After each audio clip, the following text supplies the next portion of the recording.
Menjelang era reformasi, sederet kasus pelanggaran hak asasi manusia masih belum dituntaskan hingga kini. Mulai dari penculikan aktivis, kerusuhan 98 hingga penembakan aparat keamanan di aksi demonstrasi mahasiswa, kasusnya masih menggantung.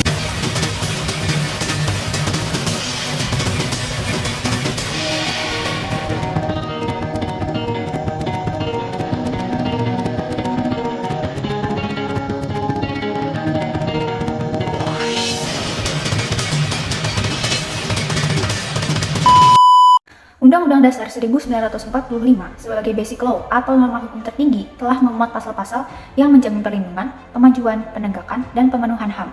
Karena letaknya dalam konstitusi, maka ketentuan-ketentuan mengenai HAM harus dihormati dan dijamin pelaksanaannya oleh negara maupun kelompok individu.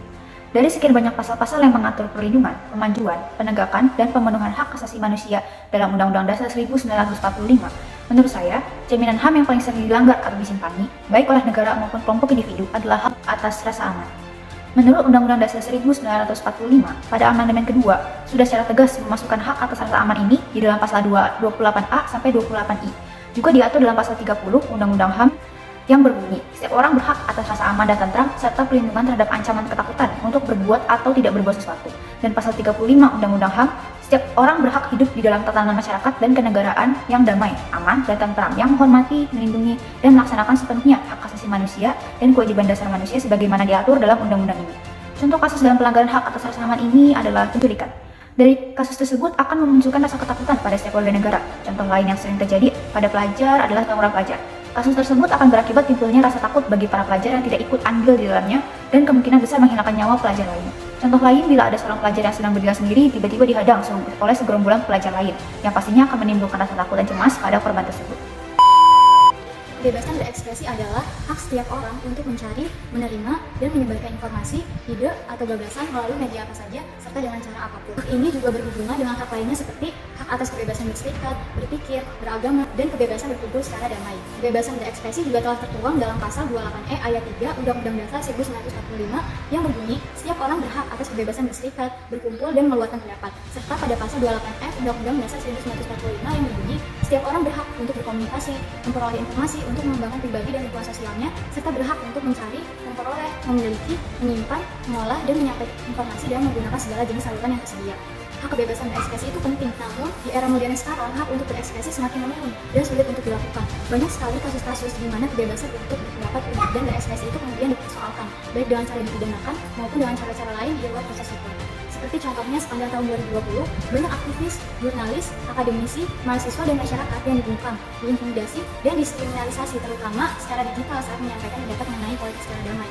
Amnesty International Indonesia juga mencatat 132 kasus pelanggaran hak atas kebebasan berekspresi yang telah dialami sejumlah kelompok masyarakat sepanjang tahun 2020. Oleh karena itu, diperlukan upaya kita untuk mendukung dilakukannya kebebasan berekspresi ini, sehingga akan lebih banyak masyarakat yang terpenuhi, yaitu dengan cara menyebarkan kesadaran tentang kebebasan berekspresi ke orang di sekitar kita, menyarankan pemerintah untuk menghapus peraturan yang berpotensi mengancam kebebasan berekspresi.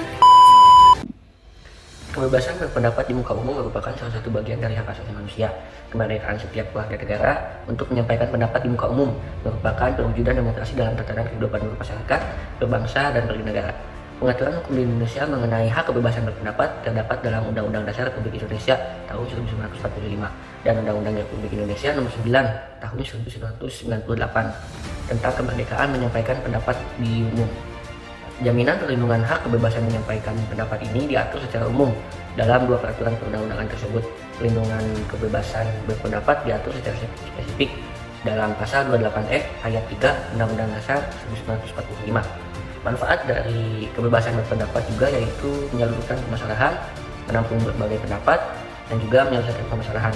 Dan untuk contohnya bisa kita lihat sendiri kayak aksi demo-demo, dan itu juga memang untuk menyampaikan aspirasi masyarakat.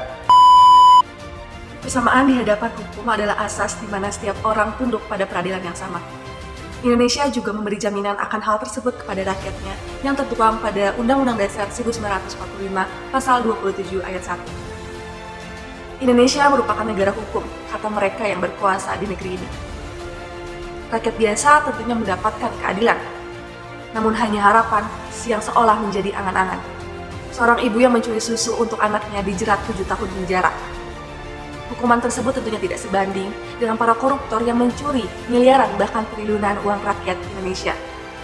Kasus Nenek Asyani, kasus Mbah Minto, dan kasus Nenek Minah merupakan contoh kasus yang menggambarkan cacatnya hukum di Indonesia. Tajam ke bawah dan tumpul ke atas merupakan istilah yang tepat untuk menggambarkan keadaan sistem hukum di Indonesia saat ini. Rasa aman adalah milik kita, jangan sampai dirampas oleh oknum yang tidak bertanggung jawab. Stop pembungkaman berpendapat, ayo selamatkan kebebasan berekspresi. Keadilan adalah kebenaran dalam perkataan dan perbuatan. Oleh karena itu, mari kita tegakkan keadilan demi kesejahteraan bangsa Indonesia.